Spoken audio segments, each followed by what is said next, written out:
following program is rated MAL. It contains strong language and is intended only for mature audiences. This week on the 5-Minute Warning. There's nothing more funny to me than imagining Clarence Thomas talking to his wife saying, "Look at this nigga here."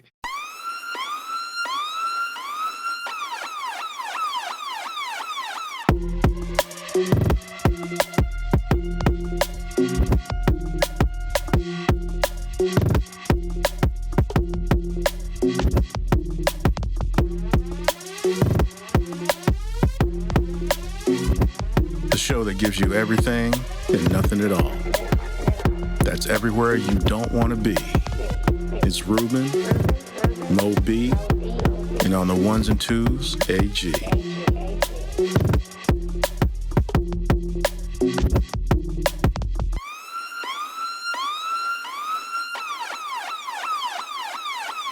The 5-Minute Warning. Welcome, everyone, to a brand new episode of 5-Minute Warning. Happy Sunday, or as some people in the world call it, happy almost Super Bowl Sunday. And welcome to a new episode of 5-Minute Warning. Once again, it is your man, Ruben, here in the house. And of course, AG is right by my side. What's happening, y'all? How you doing? Hopefully, Mo B will be joining us a little bit later. Hey, man, how was your week, bro? How's it work, man? That's all there was this week. Work and work and more work. You had no days off, bro? Man, I felt like Cool Mo D. Work. Since we going back in the day. I mean, yeah, we're going to talk about that a little bit. Well, I'm sorry all your week was work. I mean, I'm not totally sorry because they paid me, but man, going to work every day, it's like you wake up one day, it's like, all I'm doing is working. Work. Yeah, but you know what else happens? You get stuff in the mail called bills, and them shits don't stop. Well, see, So I am in the middle of venting right now. I don't want to talk about the reality of the situation. I just want to be like, work. I hear that. Like Cool Mo D. One more time. Work. Yeah, I did a little work myself this past week. Yeah, watched a little Royal Rumble last night. Oh, speaking of that, 10-year deal with Netflix. What do you think? I'm pissed. Why are you pissed? Just get Netflix. Now I gotta get Netflix, man. Actually, I'm surprised you didn't have... What's up, Moby? I'm surprised you didn't have Netflix before. But, I mean, this is a great reason... Well, for people like yourself, this is a great reason to get Netflix. So, look, man, straight up. I'm literally one of the last people to do a couple things. One, to get Netflix, because clearly everybody else in that grandma that I know got Netflix. Two, Cash App. Everybody, my mama got Cash App, and I'm just like, what? And it's just you like, don't have Cash App? No, for what? How do you? Another way for my money to leave my bank? No, I'm good. I got enough. How do you do commerce with people, man? That's like the people's bank. Cash App. I don't do commerce with people. Venmo. I have Zelle that's attached to one of my banks, and I do PayPal, bro. I'm old school, cause it's back in the day, baby. What's going on, Moby? How was your week, brother? Man, it was all right. What's up, man? I mean, you know. So why do you have to get Netflix? Netflix just signed a 10-year deal with the WWE. I thought he'd be excited, but he's pissed off. He's got to get Netflix. Yeah, Raw's gonna be on Netflix now, starting January 2025. So it's gonna be live on Netflix? Yeah, I think so. I was surprised. I mean, the streaming service, when they got TV locked down, I was surprised, but it happened. Well, I guess now I'm interested to see, because I don't know anything about Netflix, so educate me. Does it have commercials? Well, it can. If you don't want to pay for all of it, then yes, you will have commercials. Okay. I don't know now. I don't know if it will have commercials on events, like we're talking about now. But generally speaking, if you have the lowest tier, yes, you have commercials, and yes, you have less definition. I think is it HD? No, yeah, it's HD, but it's not 4K. That's it. Well, I got a 4K TV, so we good. Okay. Okay, because that's my thing. Because I know sometimes, like on Peacock, they have commercials to a point. So it's pretty much going to run like regular television. But if you got if you got the cheap Netflix, you don't get commercials. If you don't, you don't get commercials. So that's kind of dope. You know. But yeah, that's just. I mean, the next thing is, why do I even have cable? I mean, I don't have cable now, but why do I got what I got? Like, well, the only reason we have cable is to get the internet connection. So, yeah. Otherwise, we do DirecTV stream and all the things. So. But I assume you have Netflix and Moby has Netflix. Yeah, you got Netflix, Moby? Yeah. Yeah, okay. I got Netflix. Well, we just got it back because it was like they started charging a whole lot of money, but then we just got rid of a huge bill. So it's like we can get Netflix now. But I mean, you know, you don't have to pay the whole thing. But if, like I said, if you're not willing to deal with commercials and if you're not willing to have lower definition on the stream, then guess what? Yeah. Because Sunday Black Morticia Adams. So, What's up, Black Morticia Adams? So here's the other thing, right? So now, in America, Peacock is still going to be the WWE network. So now, you all right, Moby? He didn't turn off his mic. He did not. But, so Peacock is still going to be the WWE network. Okay. But Raw is going to be on Netflix. They're not the same? No. Peacock is NBC. No, what I'm talking about is I thought that Raw and WWE were the same. They're not? Well, that's a program for the WWE. Right. I mean, so WWE owns the Raw property, right? Correct. But they don't. But see, the network is a completely different situation. Okay, explain that to me because I'm curious. Why is it different if so it's the network, all the pay-per-views and stuff are on that for America. So that's all gone because they have a deal with Peacock until like probably 2026 or something. So my assumption is once that deal's out, they're probably going to then make another deal with Netflix and be like, hey, why don't you add some more money, dog, and we'll just bring you the whole network, which would make sense. Mm-hmm. Because then I can drop Peacock. but are people gonna? But I mean, will they lose some audience because Netflix is inherently more expensive than Peacock ever will be or should be? Anyway. Well, I mean, so at this point in time, the only thing in America that's going to be WWE is Raw, and that's usually Monday night, 3 hours. That's the only thing that's going to be on Netflix in America. Now overseas, the network is going to be on Netflix for overseas. So, like, if you're in America, you still got to go to Peacock. But if you in Brazil, Netflix, baby, for everything. So, eventually, I think they're going to try to move everything on one platform. But people got to pay for that shit, which, I mean, you just got $5 billion. That was the basis of my question, because I was like, if everything from WWE is going to be on Netflix, then holy cow. Because now you got people that can't get it just by having Peacock or just NBC now, so... Well, yeah, but Raw was on USA, so it was on cable. And then SmackDown's going to USA, and NXT is going to CW, which sucks because DirecTV stream doesn't have CW. So I got to figure that shit out. So annoying. So annoying. Okay. That's really the only, I mean, the Netflix thing I can live with. But the CW is a crank in the plans right now. So maybe the streaming joint will get CW by then, but no on my luck. I gotta figure some shit out. But so man, this episode is a special episode because I think what I wanted to do, we talk about a whole bunch of stuff. Mostly relationships and stuff. And I kinda wanted to smooth on down with that a little bit. So this episode is back in the day.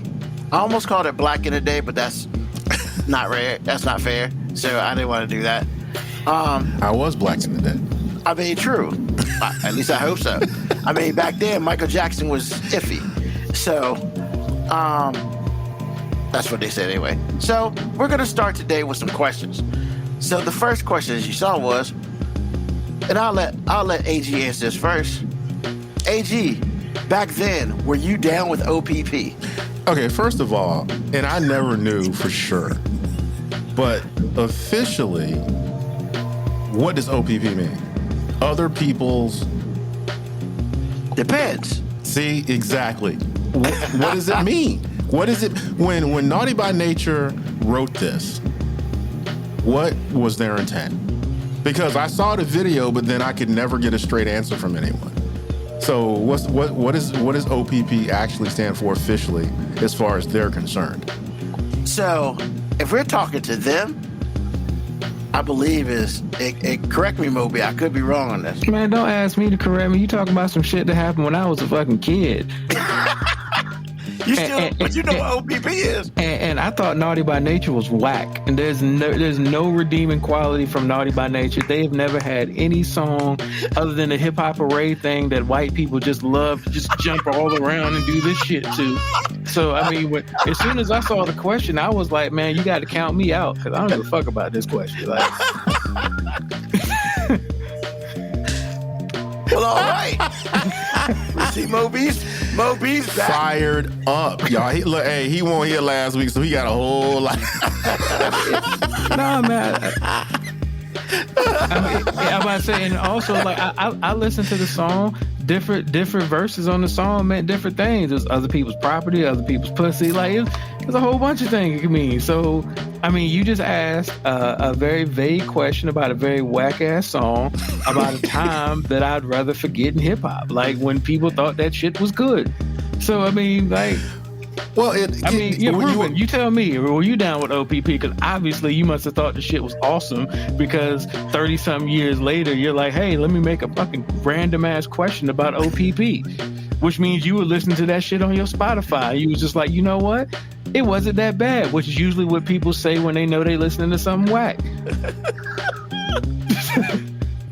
You done? I mean, somebody's face is melted off right now. Yeah, I'm just saying. Awesome. So, as KB Yago said, I think OPP had a different meaning depending on the verse, which AG just advised as well. And Brent is pretty much like other people's penis. Punani, Naughty used to bang, he says. So just look at you shaking his head. You like y'all to be shaming y'allself. That's that. So hold on. You ever done something and it's so stupid and your parents didn't even have the energy to get mad at you, so they just shook their head and walked away? No, I don't want to talk about other people's like musical preferences because I'm pretty sure I listen to some shit that some people might be like, oh, that shit's whack. But like, just because you tell me it's classic hip hop doesn't mean it's got to be good. I mean, so look, I was a kid at the time. I mean, I remember people jumping back and forth going hip hop. But we not talking about that shit. We not talking about Okay. Before I answer the question and we can move on from Moby's anger, can we at least agree that it was catchy? Can we say that? I mean, look, OPP, all the Naughty by Nature shit was catchy. That's why, you know what, man? I give more respect and credit to fucking MC Hammer than Naughty by Nature. People clown MC Hammer like he was doing pop rap. Like Naughty by Nature was on was the first quote unquote thug pop rap. Like they were Ja Rule before Ja Rule. Like I mean, I respect what they did for the culture, I guess, even if I don't necessarily like it. I mean, listening to Tretch talk always just makes me want to stab myself with a screwdriver. But I mean, look, I get it. They were friends with Queen Latifah. So, I mean, we got to forgive them for something, like. Oh, shit. Okay, so. Oh, my God. Didn't expect that. I didn't see that coming. I didn't see it coming. To answer your question, he punched me right in the face. To answer your question, AD. Okay. I do understand it now.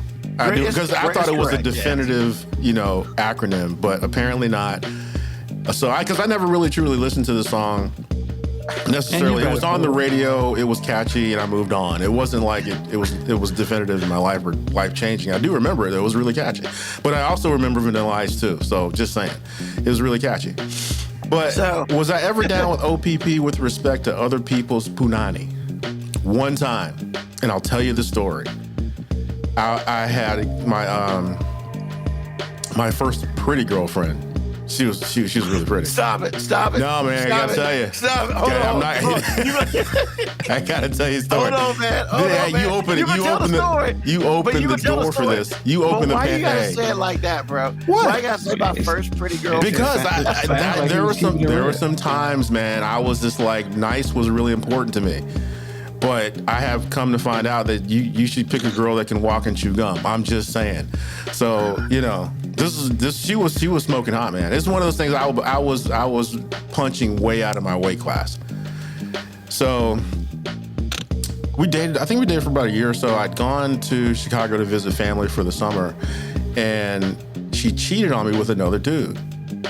I was heartbroken. I promise you, I was heartbroken. Tears, the whole nine. It was terrible.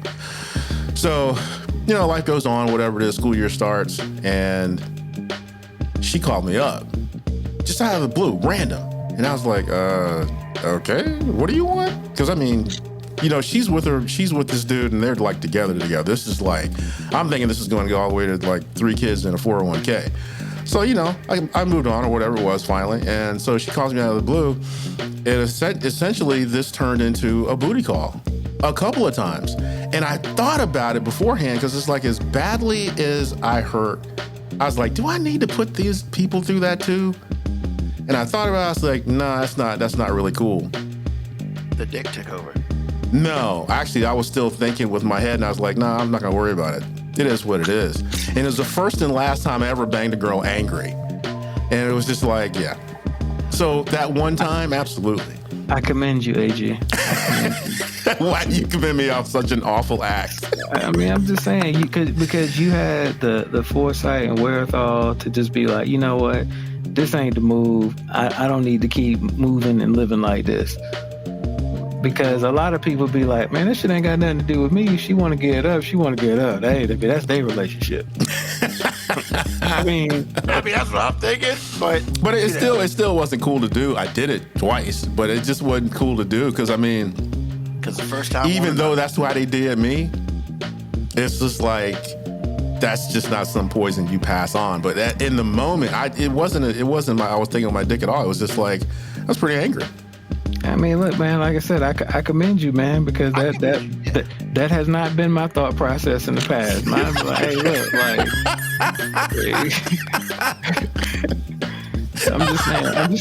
I'm just saying, back in the day when I was single, if somebody in my past wanted to slide through, and I had no commitment to anyone. So what does her commitment have to do with me?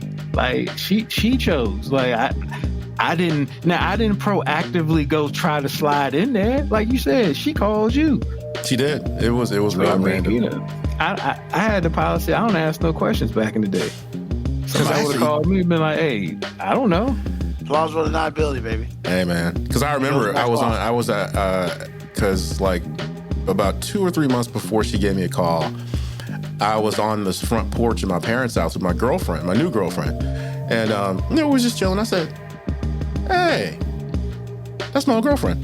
And I saw her look at us like angry, like she caught me doing something. I said, Heifer, please, you broke up with me. So, you know, I was kind of laughing at that. But again, 60 days later, how you doing, boo? It's okay. Let me give you this dick, girl. Was it good? Huh? Was it good? In so many ways it was. I can't tell you. That's really what the issue is. If it was good, it was so good I did it twice. Like I said before, I knew I shouldn't have done it, but I did it twice. Mo-B, are you judging Mo-B? That looks like the judgy face. He's not judging. He's just like giving me the slow clap right now. No, there's no judgment at all. I'm just simply saying, like, you know, maybe one day off air, AG, I have to let you know how I did not share your same disposition about things. I mean, I think you just did. I mean, once again, I won't go into details because, you know, understood. Protect the innocent and everything. But I mean, shoot, that was protect the lives of the innocent and guilty. Man, you want to talk about, when I was saying you want to talk about somebody being able to compartmentalize.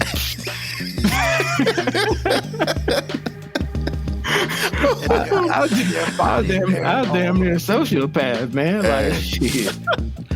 The bodies are buried. Hey, man. Man, I could have did something and then went and played basketball with her man later on and been like, whatever. And the funny thing is, I'm glad you said that because we're going into our senior year. So the girl in question had graduated. And so that left her boyfriend and I in the same, as seniors. And we ended up in the same English lit class. And it's just like, and I looked at him like, yeah, I tore that pussy up. I sure did. How's that feel, sir? I mean, how's that sloppy? How's that sloppy? I was so good at compartmentalizing. My ass was fucking around and giving relationship advice afterwards. Hey man, I really think y'all two gonna make it, man. Just keep the lines of communication open. That's savage. That is savage, and it's no different than what I did either. So just saying. Brent said OPP was all he could get at VCU. A lot of guys should be looking for me. I should have been catching hands from 1995. Wow. Oh, wow. All right, man. So that's my answer. The original Slim Shady right there. He said, oh shit. So that's the only thing I got, man, because I never stole anything. Oh yeah, I did steal something when I was a kid. Oh man, we were in Robert Hall Village. If you're old enough to remember that store, and they had back in the 70s, they trusted everybody. So they had this big vat, seemed like a bubble gum, right? So my mom was in there doing her thing or whatever it is, and I'm trying to keep myself entertained. So we're on our way out of the store, going to the cash register, and I look in there, and I was like, ooh, it looked like it was supposed to be free. I found out later I had stolen some because my mama wore my behind out. So yes, I have stolen something before. Hey man, that's weird because the one thing like that I can't ever remember myself doing is stealing anything. I have committed a lot of transgressions in my day. I just can't remember myself stealing anything. Oh shit! So what? The threshold is stealing, but everything else is cool. Here's the thing: it ain't even a threshold. I'm just like realizing that there's something that I just ain't never stole. It's just not in my. Wow, I've just never done that. I've done a lot of other stuff, but the stealing. Like if somebody be like, "Oh, you're a thief," I'd be like, "Hold on, I am a lot of things." But I am not a thief. Wow, I am not a crook. But you didn't steal nobody's girl or nothing? Nah, man. I mean, she might have chose, but I never stole. Wait a minute. First of all, you can't. And this is one thing that women say all the time. That's very true. You cannot steal anybody because she made choices. Yeah. She made choices. You didn't steal nothing. She gave you something just like she gave me something. So, shit. Yeah, man. Black Morticia Adams, boy. Back then, it wasn't nothing like getting dicked down by OPP knowing his girl was at home crying. But I'm grown now and I partake in such shenanigans. I mean, that's savage. I mean, you say it is what it is, but like that. I've talked to a lot of women who have said there is nothing more exhilarating than having sex with a guy when they know, like, that there's another woman that wants it. Because basically they don't want nothing that nobody else want. That's true. That's true. That's just human nature. If no one wants you, they don't either. So, yeah. Oh wow. I'm just saying, man. I mean, it wasn't really exhilarating for me because it was more vengeful. And being vengeful to start with, that its base is bad. But I do understand the exhilaration part. I do understand it.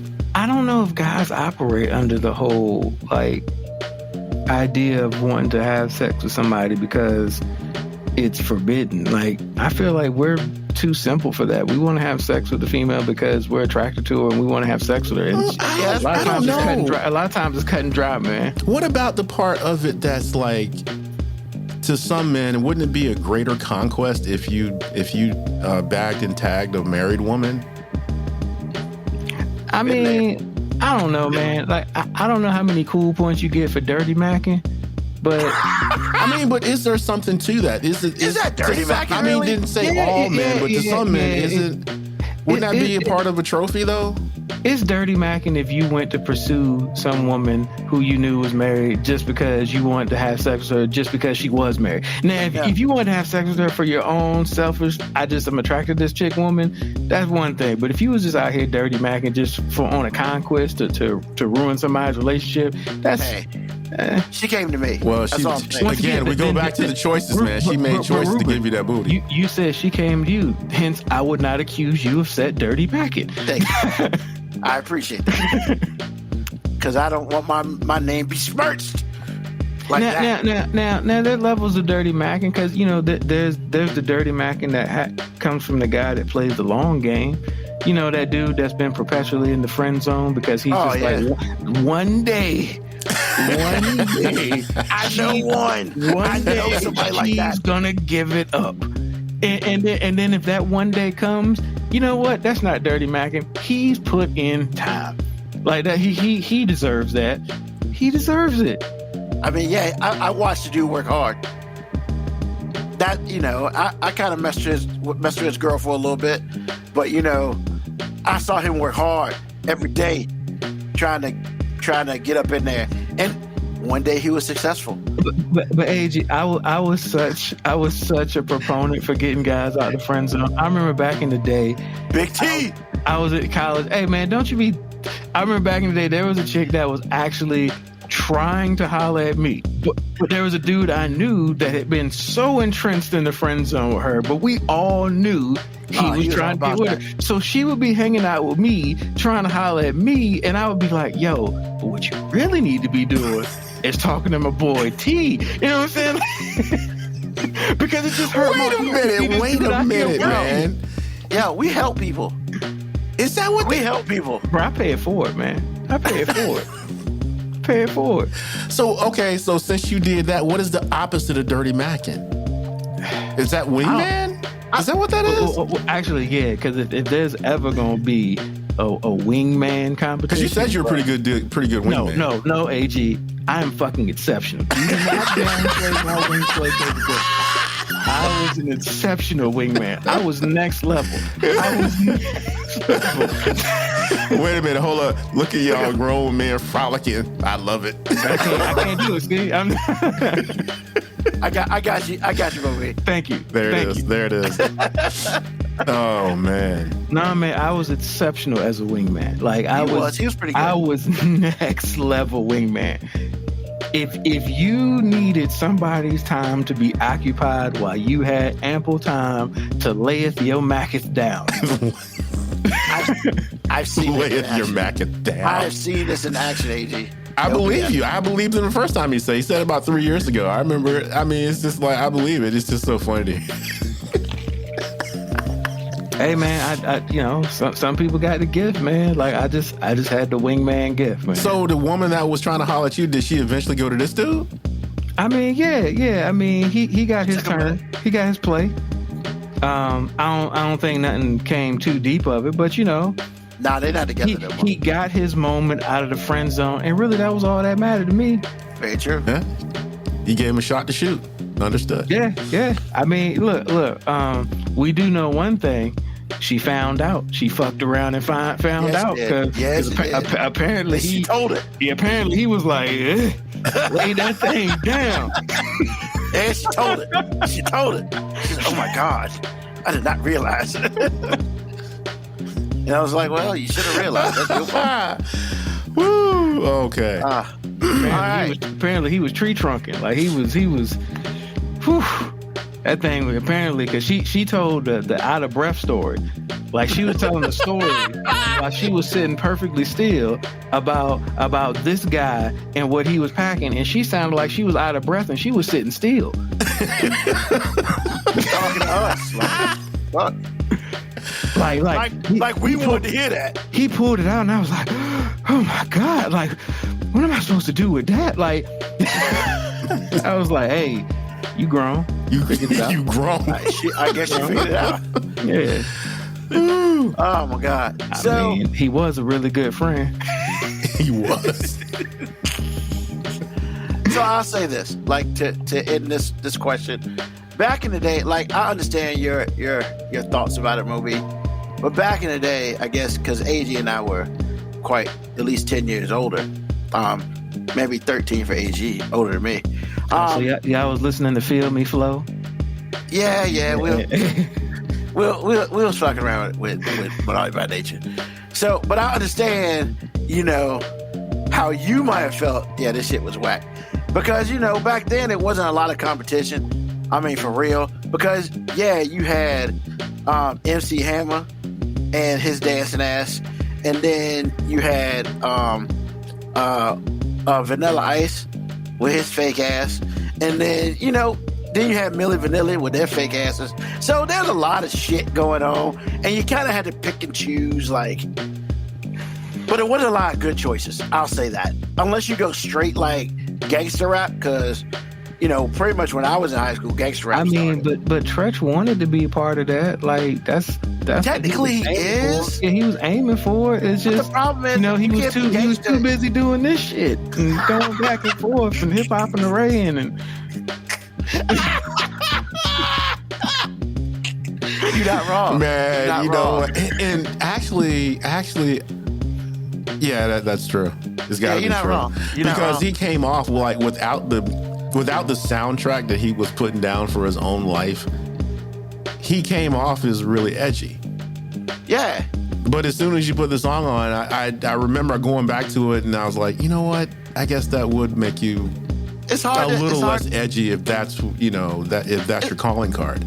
It's hard to think, man, with a dude in the middle of summer with a wife lover on, a pair of jeans, some Timbs, going hip hop array like that. That does sound kind of fucked up right now. I mean, now that I think about it. But you were talking about all the soft ass, but New York rap was really, really hot, and then they were the pop of hip hop rap. They were in the pop. They were firmly in it. They didn't want to be. You listen to him talk in the interviews, and he'd be like, "Nah, man, you know what I'm saying?" He would talk about his gangster stories and talk about how he was having sex and chilling with Tupac and everything. But it's like, nigga, you was swinging like this. You was. I can't unsee it. I can't unsee it. So I would say that 70% of the CD was hardcore New York rap, but then they realized that they wanted to get paid.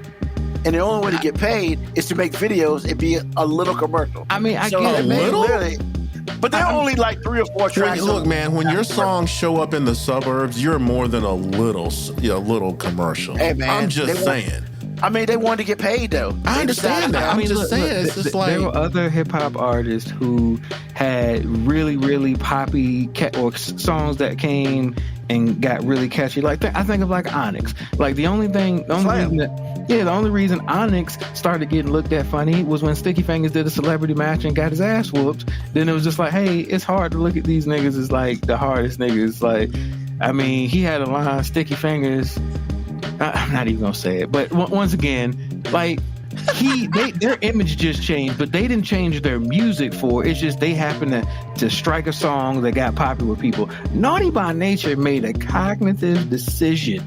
We are gonna make these catchy ass pop hip hop songs, and then we're gonna get offended when somebody says we're pop. Tretch used to get fucking offended by that. How can you get offended? Number one, you started out with one of the greatest Motown songs as a bass.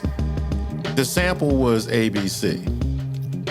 So you starting there. So how in the world are you gonna be offended that it's catchy without you even, putting down the first verse? Because, man, he wanted to smooth it out a couple times, and they just smoothed it out the whole goddamn Look, man, I mean, if you really wanted to be hard, then you would have went to J Dilla and be like, yo. No, they started out with something that was the sample was the sample they used was they used so much of it, everybody knew it came from Jackson 5, where they cognitively knew that it came from something that they already had heard. So it's just when you start there, you already know what you're trying to do. It just came down to they wanted to get paid. And okay, but how can you now be offended because somebody said you being commercial? Well, you notice they talked to Tretch about that. They didn't talk to the other 2 motherfuckers. Because the other 2 motherfuckers enjoyed getting paid. Tretch was the only one who felt like he had a rep that he had to protect. Okay. I mean, his name is Tretch, so I guess if your name is Tretch, you got to be hard. And look, don't get me wrong. I'm not saying Tretch is not like the hardest dude alive, because I don't know that man. Like, he might be right here. He might show up at my house tomorrow and be like, I heard that shit you was popping off, and slap the shit out of me. And I'd be like, hey, I didn't know, nigga. You should have said Hip Hop Hooray first. And then I'd have known. Because I'll be honest, if that nigga walk up to my door right now, I wouldn't even recognize him. I'd be like, damn, nigga, I didn't even recognize you. That's so cool. That's so cool. I can't, man, because every time I close my eyes, all I can see is Moby. Like he on a roller coaster. Like, what? Why can't I see it? Hey, I mean, see, now I'm gonna go on Spotify and listen to it. It's like when Joe Budden on his podcast be talking real hard. It's like, nigga, you came out with "Pump It Up" first. That was your first song. Like, come on, bro. Like, come on, bro. I mean, I need you to do better. Why don't we just admit who we are at a certain time and be done with it? I mean, why can't we just do that? Joe Budden did a track with Christina Milian, man. Okay, well, and his 16 went hard. Okay. Oh my goodness, Naughty by Nature equals Kermit, Bert, and Ernie. I don't know if I can agree with that, but okay. He did the Collinsworth. He did the Collinsworth.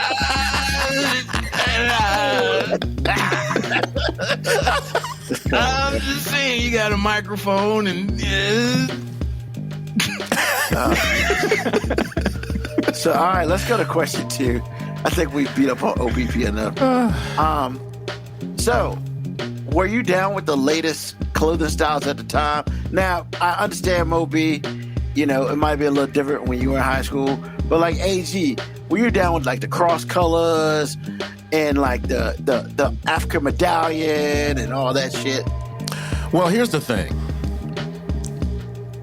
CrossColor, all the stuff that I actually liked from hip hop, and CrossColors was one of them to a degree. I could never afford it. That stuff was expensive, man. I would think about that. I would think about it in 2 ways. Number one, it was literally more than I had. And number 2, I thought about it. It's like, okay, let me get this right. I'm about to buy a pair of banana yellow pants. Am I going to want to wear these in 2 years? Am I going to want to wear these in 6 months? Can I afford to accessorize the way I should to make it look like you need to make it look? And that's even more money than the pants. And then I have to buy more pants and then all the things. And I have this whole wardrobe and I'm looking like a Crayola Crayon 64 box with no sharpener because I can't afford the accessories. So I'm gonna take a pass on that. So a lot of that stuff I couldn't afford it because you had to do so much to really make it look right. So I just let it go. I would just wear a t-shirt and jeans and some sneakers, and I left it at that. So some of the stuff that, you know, I'm not really trendy, but some of the stuff I did like, but that stuff was super expensive, and I'm like, no, I'm good. I'm good because, again, next summer, am I going to want to wear shorts that come down to my ankles? I'm not real sure about that. Those aren't shorts, those are pants. Exactly my point. So, and then at the time, and I don't care what anybody says. When Criss Cross come on the radio, I'm all about that. So, and they had the pants turned backwards, and they were starting to sell in the stores like that, and I'm like, I just can't do it. Just can't see myself doing it. So it didn't fit my style anyway, so whatever. But like I said, man, a lot of that stuff was just really expensive. I just couldn't afford it. So, like, I understood the shirt being backwards, but the pants, bro, pants. It's hard for you to take a piss when your pants are backwards.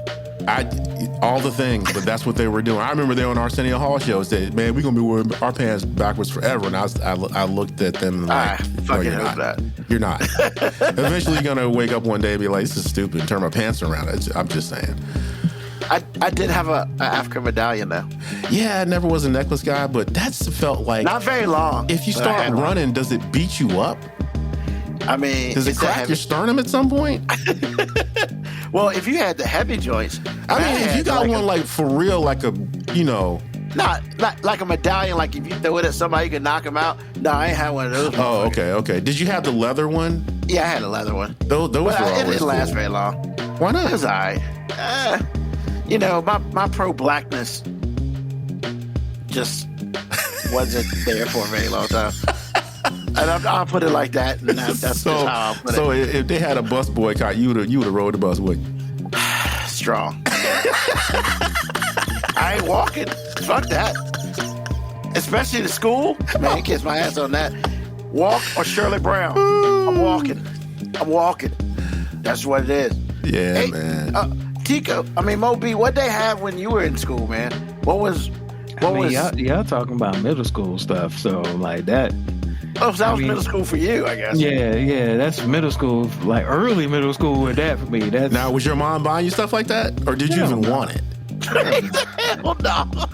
I mean, it might have been some bright colors. It might have been some color schemes that I ain't necessarily, I'm not proud of like 30 years later. But you know what I'm saying? That's about it. You know what I'm saying? I had my Hawaiian Punch T-shirt on. I had my Fight the Power T-shirt on from Lean on Me. You know what I'm saying? my Pump Up the Volume T-shirt. Oh Jesus! Horrible movie, just as bad song. Oh man, what's the horrible movie? Lean on Me? No, Pump Up the Volume. Okay. I was about to say. Wait a minute, wasn't that Christian Slater? Unfortunately, yeah, it was. I like that with the pirate radio show. That was cool. Yeah, you ain't like that? It wasn't horrible, but AJ, it doesn't age well. But at the time, no, it wasn't. But does any movie age well? Some of them do, but they still show Back to the Future. They do. Because when you think about it, Back to the Future doesn't age horribly though. Like no, it didn't. Surprisingly, it did not. It doesn't age that bad. But no, it's weird, right? When I was in high school, it was baggy clothes and everybody was dressing like a hot boy. So fashion had actually become kind of cheap for us. A hot boy? Yeah. Explain. Cash money? Like white t-shirt and we were wearing white t-shirts and baggy jeans and see, I could have afforded that.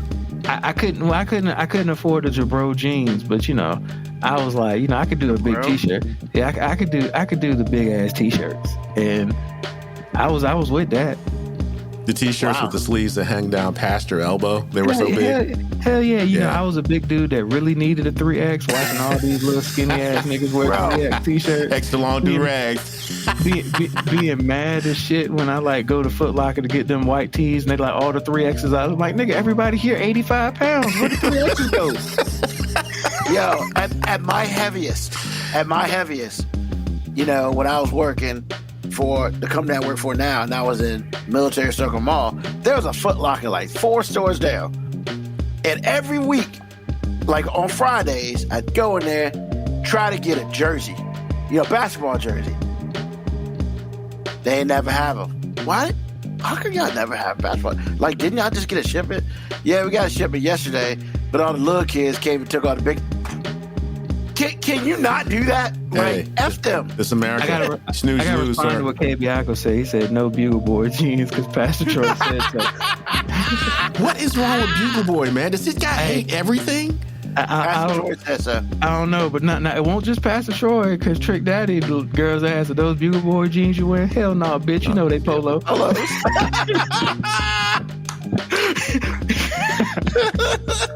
I don't think Bugle Boy jeans made it very well.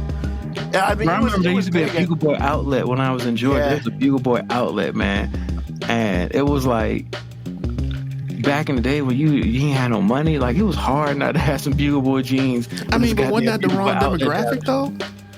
That wasn't that white suburbia. Yeah, but the outlet had them cheap ass Bugle Boy jeans though, man. Like, I didn't know. It was hard not to have Bugle Boy jeans. Yeah. The outlet right there. Because actually, in white suburbia, Bugle Boy was a status symbol, and I feel like that and what is it? Guess. I feel like Bugle Boy jeans. The Bugle Boy happened way before Denny's happened, which how people didn't like the way they were treated in Denny's. I feel like that happened with Bugle Boy because Bugle Boy was very popular, and then not. It wasn't. Yeah, it just kind of like Moby said, they're pretty much shitting on Bugle Boy jeans in rap songs. You done lost the black community. Yeah, where they at now? Oh, you know what I did? I did save my money for one thing that I did like that was my style that I could not afford, but I did save my money for one item. I had a Tommy Hilfiger polo. I'm sorry. Love that shirt, man. For what? Because it was cool. To me, I loved it, man. Man, look, man. I've had one Tommy Hilfiger t-shirt in my life. I had one Tommy Hilfiger t-shirt. And I'm pretty sure it was a knockoff. I'm pretty sure it wasn't even real. I'm pretty sure it was fake. So, Ruben, why you give me the look of shame, man? What's wrong with Hilfiger, man? But besides the fact that there's been several allegations of racism with them, nothing much. I mean, no different than anybody else. Okay. I keep hearing conflicting reports about that, but I get it. Did like that shirt though. Oh damn. So yeah, we're gonna ignore that comment and then we're gonna move on because I figured that was about to happen. We ignoring comments now? Are we ignoring comments? Which comment are we ignoring?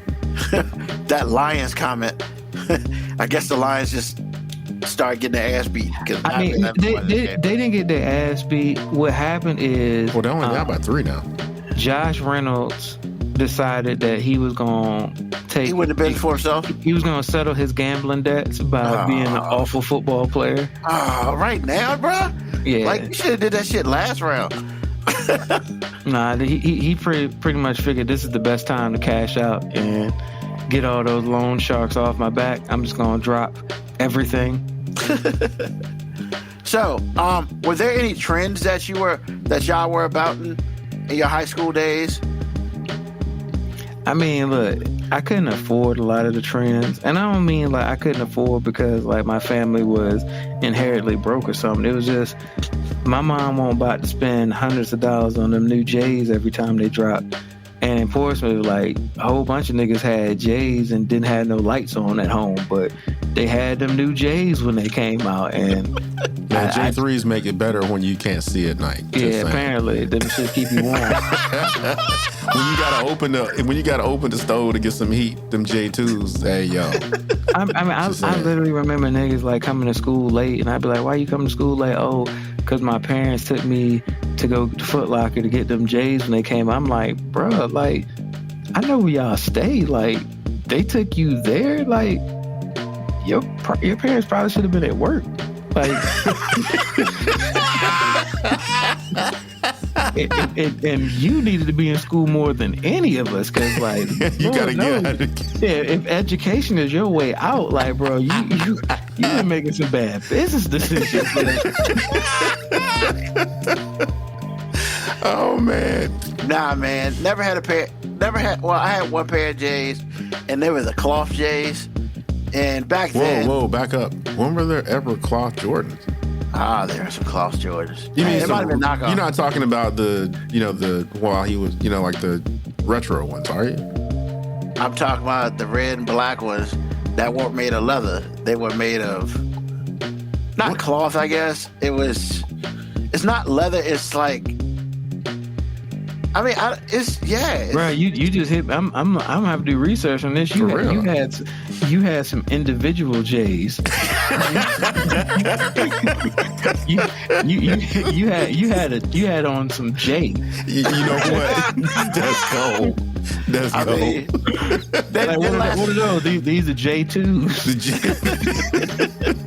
They lasted just as long as every other pair of shoe I had back in the day. You had some Jordashes on. You know what? That's cold. You had some Jordashes. Damn, why they gotta be Jordashes? That's bad. Yeah, they last like 3 months, man. It wasn't good. Back then, I went through shoes, man. I just went through shoes because my parents didn't really want to get me Nikes. And I was just like, Nikes are the only things that will, like, not die on my feet. Because I was rough on shoes growing up. I mean, I ain't paid no athletics and shit. I was just fat and just rough on shoes. So, all right. So, top 5 favorite songs of high school. AG, what you got? Man, I can't answer the question. What do you mean? I literally can't. Top 5, man. All the songs in high school were like awesome, man. Because I was drawn. Everybody generally romanticizes the songs in high school, and then, I mean, it's a lot of music, man. It is. Name 5 songs you liked. Okay, I'll tell you Oh, what. wait a minute. So, Ray Ruben, your top 5 list is literally your 5 favorite songs of high school. Like, you've definitively figured out these are the 5 favorite songs of my 4-year life in high school. Did I listen to you a lot in high school? Yeah. I mean, Look, I love that face. He's like, oh my goodness. hey, man. But obviously, you've been thinking about this question longer than the couple days you gave us to think about this question. I have not. Or you only listen to 10 songs in your whole high school life? Because I'm pretty sure to get down to 5 songs, man, it could not have been easy. It wasn't easy. I mean, I listen to a lot of music, but there are 5 songs that I can sit and say, yeah, throughout my high school life, I always listen to this. And regardless, if I liked other songs and stuff like that, like Babyface ain't on my list. Lord knows I listened to a shit ton of Babyface in high school, but, he never made my top 5. Or like, H-Town ain't on this bitch. Thank God. And why the hell not? I mean, I think the question is, why the hell should they be? Christmas. Ah, I love Jesus that. Christ. I love it when y'all do that. Every Christmas, I love it. Every year, y'all get into that, and it's like We awesome. spread the love, It's the baby. gift that keeps giving, man. Because Moby is like, for Christmas. Man, but let's be real, man. Every January, those guys are like, yo, man, we getting a residual from that Christmas song. I'm sure they get a little bit in the mail every quarter. I'm sure they do, because that's hilarious, man. Right, I'm pretty sure they don't notice the 17 cent that come into their account for that shit.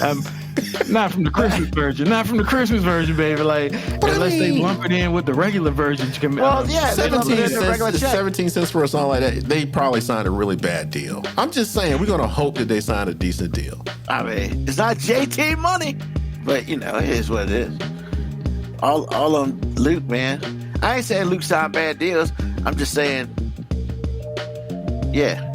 I say one song that I know for a fact that I enjoyed in high school, and this is due to my lovely wife, because again, we've known each other our lives. She was much more musically, wide than I was. I was listening to one thing, and I only cared to listen to one thing, and at that point. But she turned me on to Prince's new record. I'm definitely showing my age here, Sign of the Times. And she said, okay, you got to listen to this. And I love me some Prince, because the second song I'll just say the second song now. The second song I really liked from Prince was I Want to Be Your Lover. That's probably my favorite Prince song for real. Okay. Except when she turned me on to that, she gave it to me, but she didn't give it to me. She let me borrow it for a couple weeks. And I sat down and I really gave it a listen. Oh, I thought you were talking about give you something else. Okay, my bad. Hey. On Now, this show, that's a fair question. Well, I'm just letting you know, every time I tell you about some escapades, you get red in the face. So I really, because it's funny. Yeah, okay, whatever. Anyway. And I'm just normally red. So I'm listening to it. Sign of the Times was a song I had heard on the radio, so I was familiar with that one. But the second or third song was a song called Housequake. I said, Housequake. I wonder what that's about. So I turned it on. My life changed. Forever. Now, if y'all have not heard, if you're a Prince fan, I'm sure you've heard it. If you are not a Prince fan, but you appreciate the music or whatever it is, go to Spotify, go to Sign of the Times, listen to Housequake. It is literally the funkiest song Prince has ever done, hands down, in my opinion. And that's saying a lot. And there are some other tracks on there that are fire. I mean, gasoline, blue flame fire. But this one, yeah, that's life-changing. Third song, Respect. Because Motown was kind of going through a resurgence at the time, and I grew up with this stuff. So every time Respect came on the radio, I'm all about that. R-E-S-P-E-C-T? Yes. Led Zeppelin is a few songs, but I would probably say Rock and Roll would be the definitive song for me from them. Yo, that Hootie and the Blowfish cover. Hey, what can I do? Oh my God, they killed it. They killed it dead. Yeah, it's really good. I feel like it's better than the damn Led Zeppelin version. Well, it is. But still, I mean, the original. It's good. Don't get it twisted, but yeah. And the last one is the Genesis song that I used to hear when I was a kid, because they had a video for it on MTV, when MTV was in its infancy. And I remember it. And so whenever it came on the radio, I really tuned into that. And that was Turn It On. That song came out like 1980, maybe 1979. And basically anything from Earth, Wind, and Fire. I mean, it's like they could do no wrong. I mean, I'm not a huge Reasons fan, but it's still dope. So I would say in high school, and there's some other stuff out there that I'm leaving out. Bon Jovi is like a big one I'm really leaving out. Molly Cruz, another one. But those songs were the songs that kind of came to mind when I think about that time. It was a rough time for me to start with, but I mean, those songs, yeah, that's what's up. Word. Y'all need to check out Housequake. If you have never heard it before, do yourself if you're a Prince fan, do yourself a favor and listen to that song. It is the funkiest Prince song I have ever heard. And Brett agrees with you. He said people sleep on Housequake. Oh, okay. Well, see, I ain't know because, like I said before, it's not one of those songs people like. It's not on the tip of their tongue when you say Prince, but that song, yo. And also the honorable mention coming from the same record as Hot Thing. That's another one. Like, wow. Okay. KB Yakko says any version of Rough Riders Answer is definitely in their high school top 5. It's all right. What about you, Moby? Did you figure out 5 songs? Did you listen to in high school a lot? I can name a whole bunch of songs. Can we just name 5 though? Because we ain't got the time. All right, so I'm gonna start at number 28. You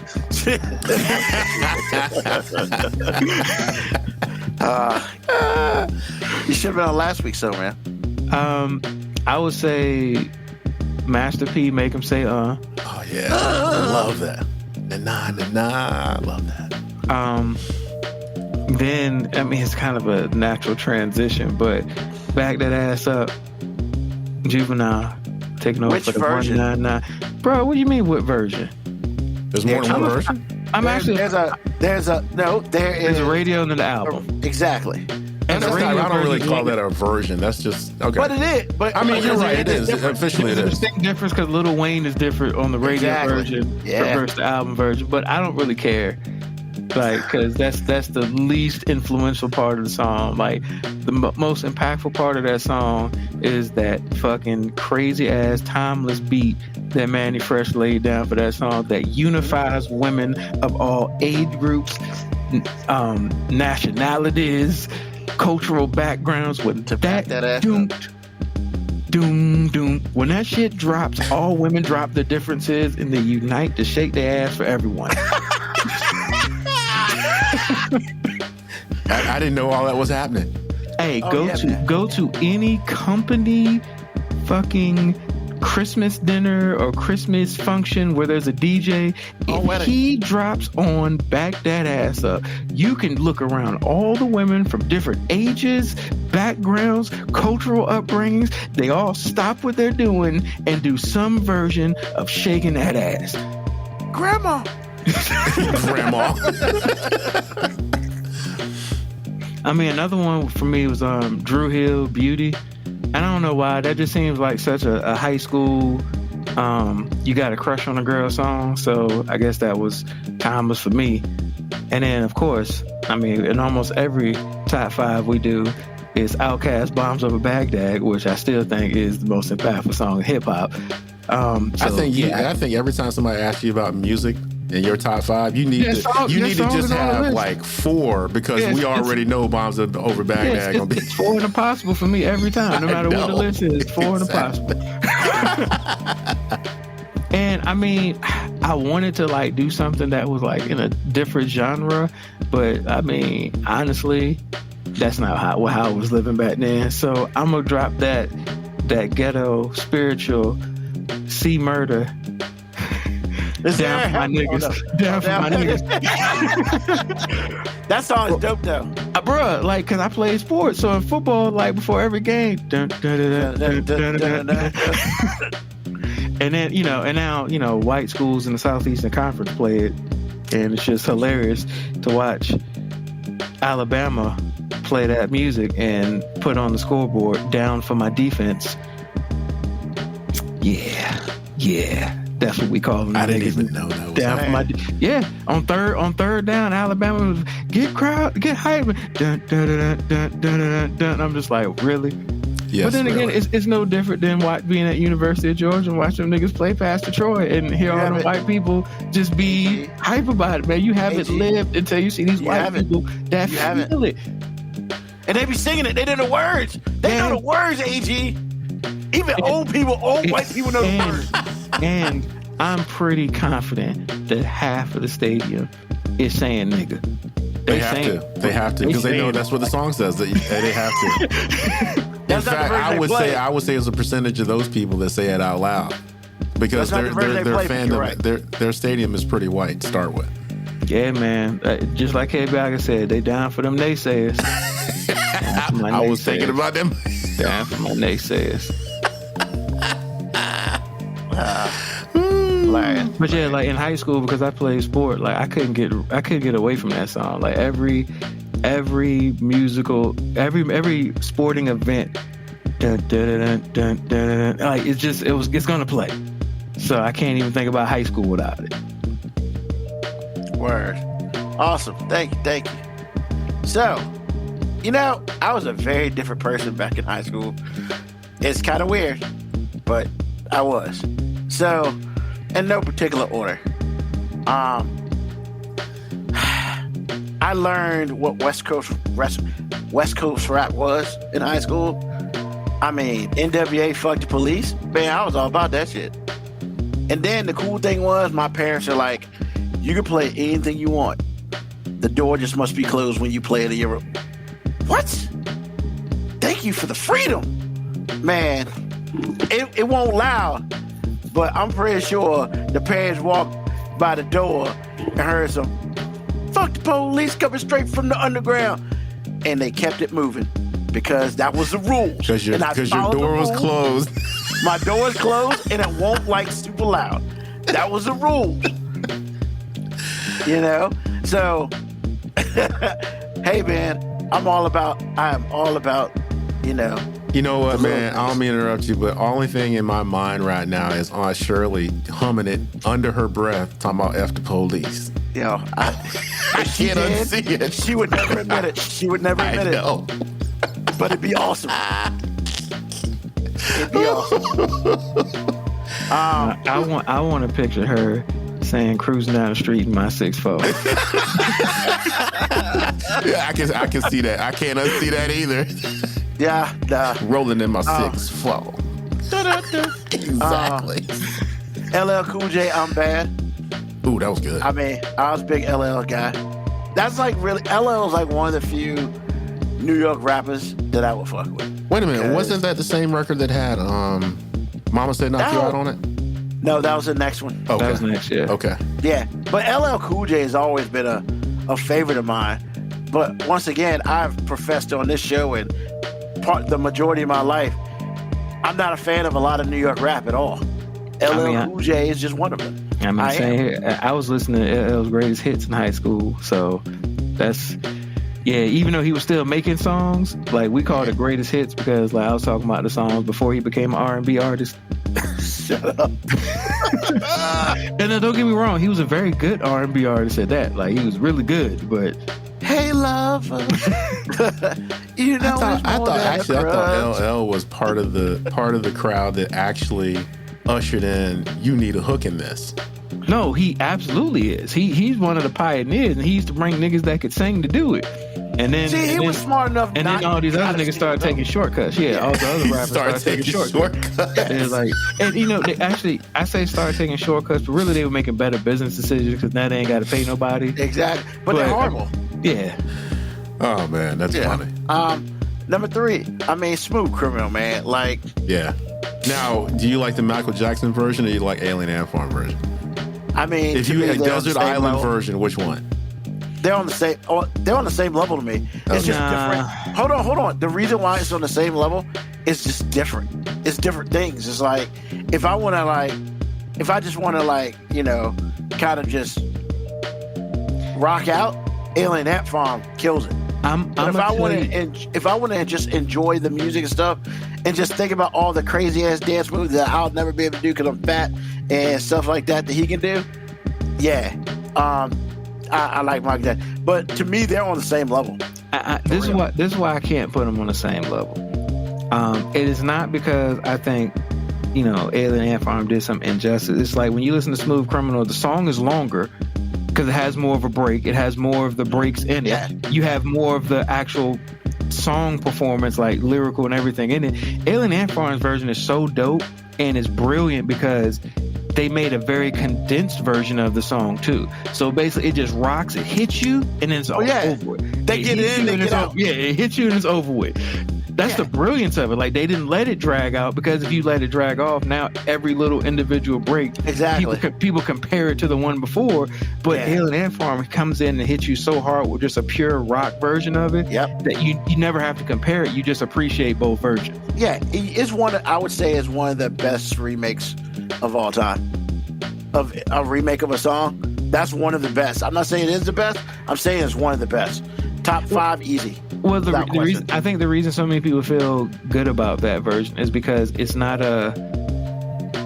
it's a tribute song, but it's like a tribute in a, like, we appreciate what this song is. Now, this is our interpretation of that great song, and we're not taking away from it. Correct. Like, we're not trying to copy or emulate it. It's still a rock song, and it's a dope ass song because they killed it. But it's like, we're not trying to emulate it. We're not trying to copy it or jack it. We're basically saying, hey, we listened to this shit too, and we thought it was dope too. Yeah. And honestly, the thing that really sold it, other than that, the video's phenomenal. Because I appreciate the fact that some of the guys were doing some of it, but then they had that one little white kid who was just killing it. He was killing it. So, like, shout out to them. And that's by far their most popular song in life. And here's the thing, I didn't even know they had another song. That's the only song I know about them from them. Yeah, that's it. Yeah, they're not bad. As far as they're concerned, they don't exist to me other than that song. Like, you say their name, that's the only song I can even fathom that they did. I want to say they did No, they retired right after that song, as far as I'm concerned. I don't care what you said. No, I'm talking before that. They did a joint with Public Enemy. Sure. Did they really? Yeah. This is the second time they've done that. Okay. Oh, man. CK Bianco, that's fine for people who care about the Bodyguard song. I don't. He's not wrong. Yeah, but he ain't wrong at all. Whitney Houston, look, man, Dolly Parton's the one that got paid, but Whitney Houston stole that song from her. I mean, she even said that's her song. Absolutely. Ain't my song no more. I mean, what's wrong with what Bianco said? No, I'm just saying. That's the truth. Like, everybody brings that up, and it's fine. I don't have an issue with that. But you obviously did. You kind of do. Your hate came out strong. Like, I was waiting for that. Man. You might as well have been like, F that dead bitch. Like, you like, that's pretty much how you said it, though. That's not how I said it. Is that not the tone? You are not wrong, sir. No. You are not wrong. No. That hurt my feelings, but you ain't wrong either. Two things can be true at the same time. I'm just saying, man. That was what your tone said. That's not what I said. That's what your tone said. And I'll say this. I'll say this to defend myself. Nah, man. I don't. The tone didn't mean to come out like that. However, I am glad that there is evidence that everybody thought Bobby was crazy, and it won't Bobby who was really crazy. No, people who were in the know knew, because I've heard that a lot while she was still alive. In all fairness, just because she's crazy doesn't absolve him of being crazy too. True. I didn't think we were looking for absolution, but I think her image allowed us to think otherwise. Yeah. I mean, we thought he was a bad influence on her. And Bobby was like, damn, I was just smoking weed and drinking. Like, she was doing that booger sugar, like... Wait a minute, booger sugar? She introduced me to that, because, that was a white people party drug. We weren't doing that. We were smoking weed and drinking. And apparently she'd been doing that for a very long time. Yes. I mean, who she been hanging around for a very long time? I mean, she hung in them circles. Yeah. So, number 4... a song that don't get a lot of burn, man. Cinderfella Day to Day. Song's awesome. Song's very awesome. Anytime you have a chance to get Dana Day in an argument, you will. And I appreciate that. That's your guy. Because he is so underappreciated, man. Dana Dane is dope. And that Cinderfella song, they should make a movie off that shit, because it's awesome. And then, of course, sorry for my ladies out there. No, I'm not. Ice Cube's A Bitch is a Bitch. I've never heard that one before. Oh, you have not, sir. I got to go to Spotify again. You should listen to that. And I mean, look, Ice Cube. Nobody womanized on a track like Ice Cube. Like I know that's nothing that nobody wants to brag about. Womanized on a track. I'm just saying nobody has and he's got a track record of it. Like nobody writes more misogynistic lyrics better than Ice Cube. That same nigga that's making all them family movies, that dude hated him some women in lyrics. Yeah. And I mean, but the cool thing about it in that song, he said, there's a verse part where she's like, I know you ain't calling me a bitch. He's like, I'm not calling you a bitch. If you listen to the song, it tells you what a bitch is. Because he talks about how dudes can be bitches too. Yeah. And it's just, and she gets mad that, why you still calling me a bitch? And then he eventually calls her a bitch. Which I appreciate. A lot of people don't realize that Ludacris' song, She's a Hoe, Use a Hoe, is literally like a tribute song to Bitch is a Bitch. That's why at the end of the song, like, I want a hoe, like don't feel so sad and blue. Most of us niggas is hoes too. I was gonna say Too Short. Yeah, we kind of missed that one. I mean, it's too much music, man. The question is just so. No, because I think that was the womanizing lyrics. And here's the thing. I never took Too Short as being womanizer. I always took Too Short as talking about a very particular sect of woman. Like he was very specific about who he was talking to. There was no generalizations being made. And that's why I think A Bitch is a Bitch is like too, because Ice Cube gives you the definition of a bitch. Like literally, he says, "This is a definition of a bitch," and he goes into it. And then he basically said, if you get offended by this, then I guess that's what you are. And I'm just like, I can't be really mad at that. But especially back then, I was also like in 10th or 11th grade, so I really didn't give two shits about a lot of shit back then. So, but nah, I was a big fan of NWA as a whole. And as far as my hip hop life, they wrote a lot of it. Between them, LL and Public Enemy, ooh, I'm surprised that I haven't been put in jail for something, from rioting or something. So, I mean, but yeah, that's my top 5. So, good stuff, man. Hey, I appreciate all the comments and stuff. I'm gonna slide back to one earlier that Black Potential Alps came back. It's like she was a tomboy high school from 9th to 11th grade, and she was voted best in the boys section. Did you beat the shit of all the kids there? Or it kind of depends on when she went to school, because a part of my high school, like the tomboy thing was in, because you gotta think like T-Boss from TLC, very tomboy. That's very true. Aaliyah, very tomboys. Like, I mean, well, I guess we found out later on the Brat, but all I'm saying is like there was a lot of tomboyish women that were also seen as sexy too. So that wasn't always an insult. Well, I mean, that had to be an insult to all the dudes there, though. Hey, fuck them dudes. Ain't nobody worry about them. And with that being said, we talking about our listener, dude. Them niggas don't listen to us. And if they do, we ain't talking about you. We talking about the rest of them niggas. and if you lost, that's your fault. Get your game up, nigga. AG, what's on your mind, bro? Man, I was so disappointed the Ravens lost today. They didn't even cover.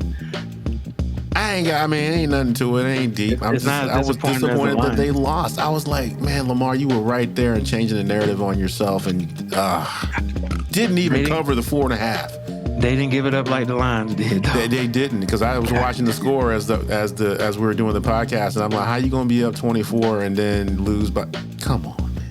But San Francisco didn't cover. Yeah, they didn't. Anyway, we give a shit about them covering. But now I got to hear about 2 more weeks of how Shanahan's a fucking genius who's never won anything. God, I want Kansas City to beat the dog shit out of them. dogs. I don't ever want Kyle Shanahan to be successful. Well, actually, speaking of Kyle Shanahan, this is how strong. And I said this before. Once somebody creates a narrative on you, especially in the NFL, that is the narrative that you have forever, for better or worse. How come no one ever says anything about that stupid loss when he was offensive coordinator for the Atlanta Falcons? How come no one talks about that? Well, he's a genius, and I'm not saying he's not really smart at offenses, but please help me understand how that gets omitted from every Kyle Shanahan conversation. Because all you had to do was run the ball and you win a ring. And he chose not to. He chose to be cute. And then he lost the game and then got hired for the 49ers. No, he got hired before that game. That was a problem. He got hired before that game. Oh, okay. Well, only thing I'm saying is he had shit to lose, basically. Because he was like, well, I'm going to go to San Francisco and win me a chip. Well, he should have won it that night. I'm just letting you know. Anyway, like I said, man, I was disappointed. I really thought the Ravens were going to do it this time. Lamar's going to change the narrative, and he didn't. And I was just really I really don't take stuff hard like that. But I was like, bro. Anyway, that's what's on my mind. Yeah, but the narrative, I hate to compare opposite sports, but the problem is they all live in a world that Patrick Mahomes exists in. And it's they playing Jordan. And it's like, look, man, I was an Atlanta Hawks fan. Dominique Wilkins was one of the craziest athletes to ever play basketball. Nobody remembers him because he played when Jordan played, man. No, I mean, people remember him, but you're right about that. Yeah. I mean, you're right, absolutely right about that. We don't blame Dominique for that winning. Nobody, and that's what's unfair. They're gonna give Lamar Jackson, or he's not clutch, he can't get it done. It's like, no, that nigga playing Jordan, man. Well, but the thing is, Jordan wasn't on the field when he was on the field.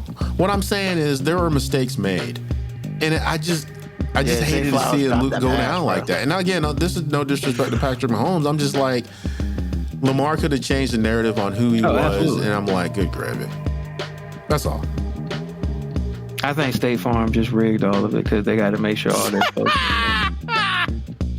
No, they learned their lesson because for years they had Chris Paul doing shit, and they were just like, we've associated ourselves with losers, so now we're just gonna pay the league off to make sure that we always keep a winner representing us. That's not always true because Aaron Rodgers was the first. He got a ring. He got a ring, and then he didn't. He got a ring though.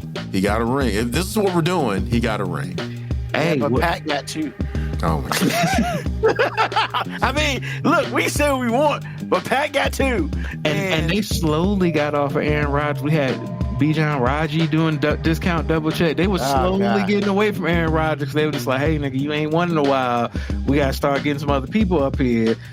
And they were like, and Chris Paul ain't never going to win. But, I mean, look, man. Apparently people like people who in the NBA that look like they're regular dudes. So we like getting short people to advertise for us. But, yo, man, can we give a shout out to the State Farm commercial when, I guess, Patrick Mahomes, they told him he wanted the most valuable butler. Love it. That confetti is just hilarious. He was just like, oh, what, like this? Exactly. Okay, y'all like that commercial, but my favorite commercial is when he's like, they're doing like the pregame speech, and he's like, it all comes down to one word. Bundle with home and auto. And the guy's like, that's 4 words. He goes, if you bundle it.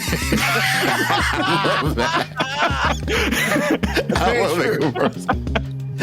I love it. And then he starts convulsing. That's so funny. I love that commercial, man. That's hilarious. But actually, the one that's really funny to me is the Andy Reid when they at the restaurant. Oh, yeah. Yeah, man.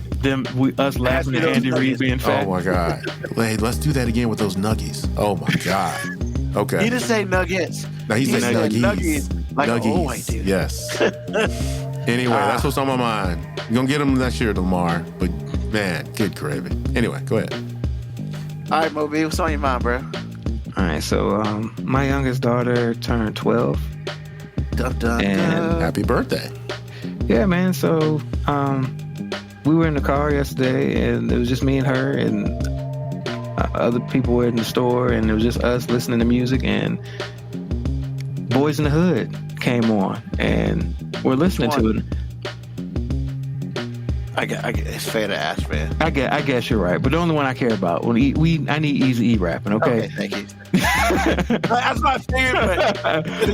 Because I mean, honestly, if you'd have said the other one, I'd have been like, you turned it off after Jeezy finished, right? Now it's on the radio, so it doesn't have the full effect, but it doesn't matter. I'm still like into it, all the beat transitions in it, and I look at her and I'm like, you think this is whack, don't you? She was like, no, but there's just like so many different beats happening at one time, and I'm like, yeah, that was the brilliance of this. And I'm like, this was the original gangster rap music. And she was like, oh, because the gangsters that make music now, they're not really gangsters, they just do YouTube stuff. And I looked at her and I was like, my girl. Can you give a hug she for is me? Not wrong. But then I found myself like being responsible and being like, look, in all fairness, half the niggas that was talking about gangster rap when I was young, did you say faking like it too. Yeah, I was like, half the niggas that were lying too. And I'm like, this nigga Eazy-E didn't even write his own shit. And Ice Cube was writing it, and he went to private school. So I was like, look, we all out here faking it. So I'm just saying, like, just appreciate the music and the message, not necessarily the messenger. Because, there's a lot of false prophets out here. Like, you listen to all these little Uzis and blue faces and all the people out here doing all this toxic shit. I'm like, look, just don't believe. Young boy. Yeah, don't believe all these people are really gangsters. So then we went down this I let her listen to 6 in the morning, let her listen to all the old, and she was like jamming with me. And then we listened to what was it, Gin and Juice? Ooh, nice. And she was like pointing out references that Snoop made from other classic songs. And I'm just like, I've taught you well. Young Padawan. Well, exactly. I was just like, it's okay. I will allow you listening to your mumble rap because you at least have. She don't even listen to the mumble rap. She listens to the depressed rap. Where all the niggas sound like they sad and it's like I ain't gonna lie. Sometimes the beat slap, but it's like a sad slap that you gotta listen to by yourself. Like, is it slapping if it's sad? I mean, yeah, because you can appreciate the beat, and it's like, okay, I see what you're doing. It's a nice they melody. talk about sad shit. Yeah, but it's like, damn, y'all niggas sound depressed, and like y'all need a hug, and I thought y'all supposed to be killing niggas, and like y'all need hugs and shit. Like, it's confusing. It's confusing when in the first verse you're talking about how you'll kill a nigga, and then in the second verse, I clearly see you're addressing your mental health conditions and talking about traumas in your life and basically saying you need love. Like, I be confused as fuck listening to some of these new niggas rap. Like, like, I don't know if I'm supposed to get hyped, be concerned, or like be concerned. 911. Hey, can you call such and such's house? Because I think you might be. Can we do a mental health check on Be concerned. Like, wow. And look, man, I'm not trying to clown it. Like, I guess it's cool that like they live in a world where artists now feel like the ultimate freedom to just be vulnerable on a track. But I mean, nigga, go to therapy. Don't be putting that sad ass shit on every track, man. Like, damn, man. Like, you got money now, nigga. Go find a shrink, man, and talk that shit out, man. What you need to do is stop putting jewels in your forehead. Like you the Vision. You leave that man alone, man. Yeah. He said no. And then he lost it. Yeah. Nikki D424 said that is their therapy. I guess, man. Well, that's fair because this show is my therapy. No, Because it's way cheaper than that shit. Once again, as I'm insulting it, I actually appreciate it, and sometimes I'm like, hey man, that's cool that they have this outlet, but then at the end of the day, I just be like, damn nigga, is anybody happy? Because every R&B female artist out there, like, I mean, like, yo, all y'all chicks need hugs because apparently everybody doing y'all wrong. Like, ain't nobody having no actual love song. It's all about this nigga that did them wrong and how they gonna be all right. And I'm not sure they gonna be all right because, I mean, Mary J. Blige said no more drama. As I get home. I'm just saying, Mary J. said no more drama like 25 years ago, and I swear that bitch has been in drama ever since. Like, so I don't know what to believe on these tracks no more, man. Like, don't believe shit. Brian McKnight said one last cry. I mean, we ain't heard from that nigga in a while, so maybe he is done crying. See, at least he was honest on his shit. I mean, I guess. She says it's called journaling, Moby. Well, is it journaling or is it, what is it? I mean, Moby, you hear that? You see that? I heard it. I guess it's called journaling, but I mean, we gotta pay for it. Shit. Yeah, I mean, not even pay for it. Like, I don't generally hear what's in your journal. And if you are gonna tell me what's in your journal, I got a right to not listen to it no more. Like, I don't want to hear about your problems. Honestly, man. Like, I'm not.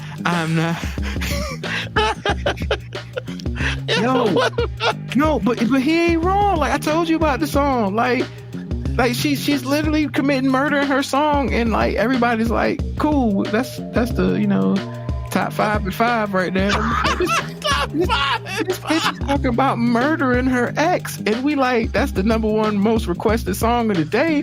It's like, damn, man, like, what are y'all doing out here now, man? Like, oh shit. Look, I appreciate everybody has an outlet, man. I just can't listen to it all the time. Like, I'd be like, damn, can we lie about being happy on some tracks again? Like, almost. But then it wouldn't be come out with a happy. You wouldn't want to come out with happy too. Huh? It wasn't ever authentic, AG. It's just it was pieces of it. Like, give me some variety. Give me happy sometimes. Look, you can make a sad song. How are you trying to dictate these people's artistic? I'm not trying to dictate it. I'm just saying, I just wish the radio wouldn't just play one thing. Because I know these artists are out here making other songs, but everything on the radio just sounds sad and womanizing. Like, but I guess that's what everybody wants to hear, you know? But before, when we were growing up, it was angry and womanizing. Yeah, I guess. But look, the common denominator is womanizing. That is. But here's the thing. A lot of the womanizing now is coming from other women. Yeah, the womanizing now stuff is coming. I mean, look, man, if I got to hear, about her booty hole being brown one more time, like, I'm just like, yo, I'm done with this sexy red stuff, man. Oh, sex, God bless America. Yeah, talk about no talent. Oh my God. There's a girl on one of the younger basketball teams that my daughters refer to as sexy red because she's got red hair, and I just be like, please do not call that young lady that. Like, that is insulting to. I don't even know this young lady, and that is insulting to her. They call her sexy red? Yeah, I mean, because they just talking about her hair color is red, but I'm just like, no, man, don't do that to her. Don't do that, because I don't want, like, 3 or 4 years from now me seeing her on some music video rapping and me being like, God damn it, we did this to her. We put her in this box. That chick's still touring pregnant, bro. That's all I got to say on that. Bro, here's the thing. I'm not mad at any sexy red. I just wish we had more variety. Just give me more variety, man. Like, back in the day, there was a tour that existed where it was Kid and Play, MC Hammer, and NWA. I don't know how that happened. All spectrums, baby. All spectrums. And I'm pretty sure Tretch was trying to jump in there and do some. Here we go. He brought that back, man. Wow. I can't unsee that. Oh my goodness. Jesus. You're right. You're right, Nick. I should just do iTunes and Spotify, make my own playlist. But then Spotify be recommending songs and all of them shits be sad. I'd be like, Spotify, what you trying to say about me, bro? First of all, I don't listen to nothing Spotify recommends. If it's new, fuck that.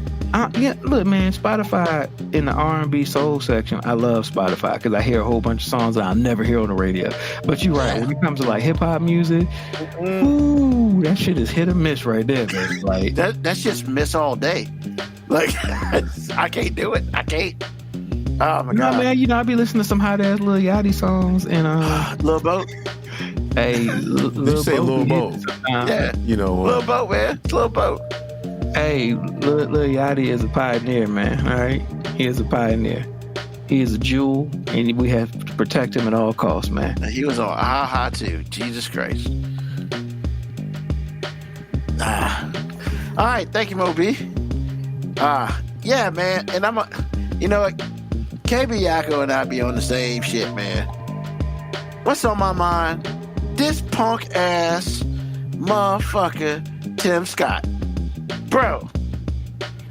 Oh no, what did he say now? Well, you see, he backed Trump. Look, he left. he left the show. I had to gather myself. He had to gather himself. So after his punk ass drop out the race, that he won't go win, he then finally came out there and gave Donald Trump his nod. And as Donald Trump was shitting on what's her face? I can't remember her fucking name because who cares? He comes out there, he's like, hey, aren't you mad at her too? The woman who put him in the Senate, he was not elected by people. She moved him to the Senate.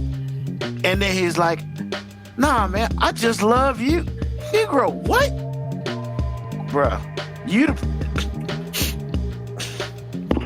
look, man, all I got to say is, on that bullshit, there are some things left to do in private, and I would appreciate that you would use some of that, because the fuck you out here doing, man? I mean, how do people listen to Tim Scott? Because he has like a couple things aesthetically going against him, and one is like he has an untrustworthy amount of facial hair. So black dudes, when you are bald, you got to have some form of facial hair on your body. You can't just be out here naked facing it when you bald. Like, wait a minute, naked facing it? You can't be out here naked facing it when you bald. Like, the only nigga that can pull that off successfully for whatever reason is LL Cool J, because that nigga's been naked facing it forever. But it's like he's LL, fuck it, he's earned it, I guess. But anybody who is that bald and has that much of his gum showing every time he smiles. Oh, God. You got to have a mustache, a goatee, a soul patch, some sideburns, something, nigga. Like, you cannot be out here, Mr. Potato Head in it, and showing all your gums, and then saying stupid ass tap dance for master shit, man. Like, how does anybody take this man serious? Like, I feel like white people who want a black person to endorse them look at Tim Scott and go, you know what? We can do better than that too. Even we can do better than that. Bro. You say even we can do better than that. I mean, yo, man, it could have been the you know what? I never was a fan of Tim Scott. But damn, bro, did you have to tap dance from Master like that for real? Like, real. He kind of had to. I mean, they took him to the side. He really didn't have to. He didn't have to, but it's like, that's what, I mean, I shouldn't say have to. He probably wasn't even compelled to do it. He probably wanted to do it. Which makes him even more dangerous. I mean, look, we can go back to Django Unchained. I mean, if he won't the what's his face? What the character? I can't remember the damn name. You Samuel Jackson's character? Samuel Jackson's character? Bruh.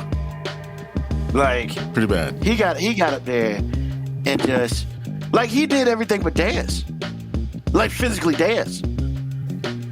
I mean, at least our former governor decided that he can do the moonwalk, and his wife was like, that would be inappropriate, baby. Which was brilliant on her behalf, because she would have had to divorce his ass if he'd have did that dumb shit. Bruh, Tim Scott ain't married or nothing. Like, somebody needs to marry. Like, he has no conscience. I don't understand. South Carolina, man. South Carolina, I don't get it. I mean, you do Nikki Haley.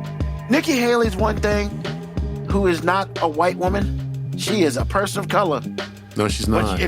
She is. No, she's not. She is when it's convenient. Well, I'm just saying, she was born a person of color. Yeah, okay. Good luck with that. And her husband is blacker than the midnight sun. And, bruh, like, I don't understand. Like, I don't understand any of that shit. She uses her minority status the same way, like, common Jewish people use theirs. You know, when it's really convenient, they'll pull that shit out. Yeah. Bruh, and but when it's okay to blend in with the rest of the whites, they'll go right back there too. Like, the whites. But yeah, man, like, Tim Scott, man. Tim Scott is, like, we knew he was already off the reservation. He was off the train. But, like, I just don't. Every Donald Trump campaign needs a Cruz. You need a Ted Cruz figure. And since Ted Cruz, like, can't get butt fucked anymore by Donald Trump than he's already allowed himself to be. Like, Tim Scott is the new booty of choice. Like, this is the dude he's gonna parade out there and, you know, basically verbally fuck whenever possible. Tim Scott wished he was a dude from Django. At least Sam had power. Timmy tried to be a house nigga. He is. AG, what I say a long time ago, just because them niggas will let you in the house don't mean they ever gonna let you sit at the table. That's right. All that. It's just, oh my God, man. They won't even let you sit down when you clean the silverware. So no, not ever. It's so bad. But I mean, that's what we're doing. So ain't no need to nickname it. That's what we're doing. I mean, at least the governor of Florida backed Trump, but he did that shit in an email. His punk ass won't dare. You know, because he's like, at least I got some sort of class, and I need to run this state into the ground so the country can see me. So that takes precedence over backing down, being visible, you know, for Donald Trump. But yo, man, Tim Scott, man, fuck that guy, man. Like, I mean, Tim Scott says so much like Tom coonery that I imagine somewhere Clarence Thomas is going, damn, that nigga be out here cooning. And if Clarence Thomas says that shit, that's higher than him. He spent his whole life doing that. That was brilliant what you just said. I can't. Jesus. Yeah, man. That's accurate. Now, I'll get what nobody say. I mean, I know Clarence Thomas be like, God damn, this nigga tap dancing strong as fuck. Like, I gotta change my tap dancing game. He out here hoofing it. Clarence Thomas be looking at his white wife going, can you believe this nigga over here? Can you believe this nigga here? Tim Scott be out there cooking. I don't know why there's nothing more funny to me than imagining Clarence Thomas talking to his wife saying, look at this nigga here. There's like nothing funnier to me than that. Only because there might be some truth to it. It's Nikki Haley's daughter that's married to the black man. You sure? Pretty sure. Yeah, I'm pretty sure. Oh, I thought her husband was black. No, he's white. The daughter's married to a black man for real, like Tim Scott level black. Yeah, and I classifies as her one black friend. Exactly. Stop it. Stop it. I mean, because it was Tim Scott, but clearly Tim Scott defected. So, well, thank you everyone for listening to this episode of 5 Minute Warning. Once again, we are here every Sunday, 9 p.m. Eastern Standard Time, not CP time, but Eastern Standard Time. And, you know, hey, look, tell a friend, tell an enemy, just tell somebody about us. If you don't get to catch us on the live version, please feel free to catch us on the podcast or on the YouTube. And of course, we have gotten our stuff straight. Everything's up to date on the podcast. My bad, but it's whatever. My bad, but it's whatever. Yeah. You're going to apologize and deflect in the same sentence. Because I'm brilliant. It was my fault, but it wasn't my fault. I didn't say that. You kind of did. I mean, this was my fault. Fuck you. Y'all should have did better. I didn't say that. But, a programming note. Super Bowl. We would not have a show on Super Bowl because guess what? We know that the Super Bowl is a little bit more important than our show. So we will be off in 2 Sundays. Not next Sunday, but the Sunday after. We will be off, and then we will all watch Super Bowl together and not talk about the next week because, for what? It'll be a week old after that. That's not true. We'll be talking about some commercial, some halftime show scandal, something, some random picture they show of Taylor Swift swag surfing off beat. Something will happen that will, you know, spark us conversing about the things that transpired during the Super Bowl. Speaking of which, it was weird when they were giving the trophy to the Kansas City Chiefs, and they would show Taylor Swift every like 30 seconds. And I'm thinking to myself, why the fuck are you showing Taylor Swift? Because then I was thinking, I looked at it, I was like, is she on stage with them?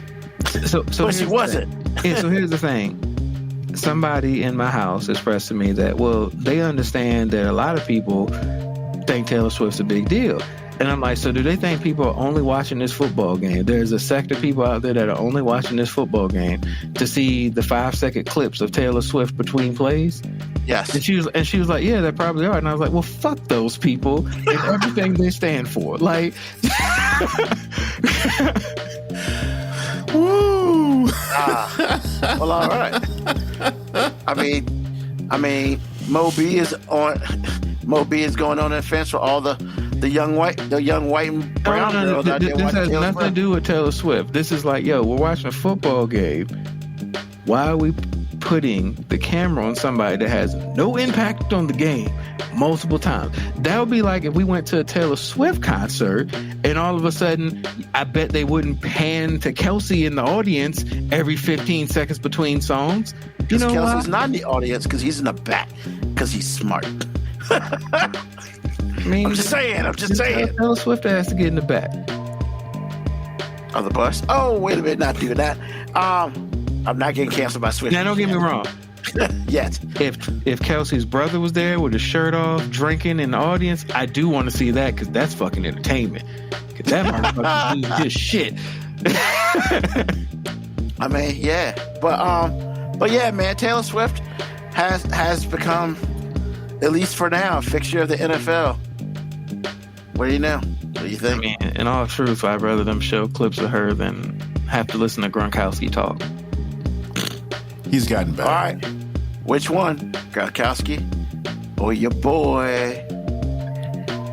Hey man, I'd rather have Collinsworth because at least I can laugh at Collinsworth. Cause like it's like I don't think Gronkowski is like not intelligent, but like he talks and says things that like make you feel like he was in one of those classrooms that got let out 30 minutes before everybody else so they could get home earlier, because sometimes he says things in a speech pattern that wouldn't suggest that he is the most intellectual person on the board. So I don't feel good laughing at him because I'm like, I don't know if I'm laughing at him because he sounds slow, or maybe he is.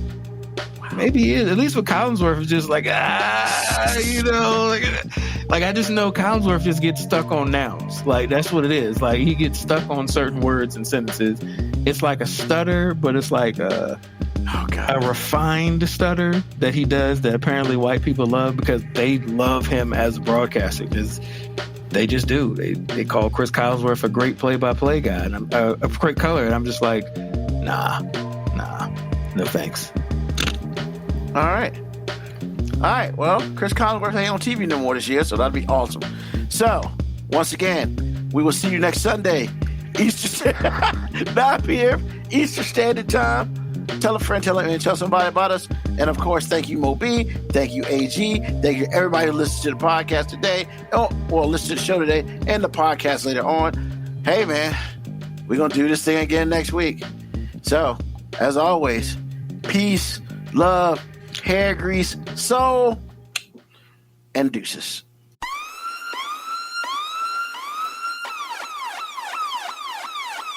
Email us at 5minutewarning19@gmail.com. And also leave comments on Facebook and Twitch. Search 5 Minute Warning. Contact us on Twitter at AG_FMW podcast, at Newsman25, at FMW 2019. Contact us on Instagram, Moby 5 Minute Warning, AG_5 Minute Warning, Newsman25. You can listen to the podcast at Apple Podcast, Spotify, or wherever you get your podcast. Thank you for listening. This has been another episode of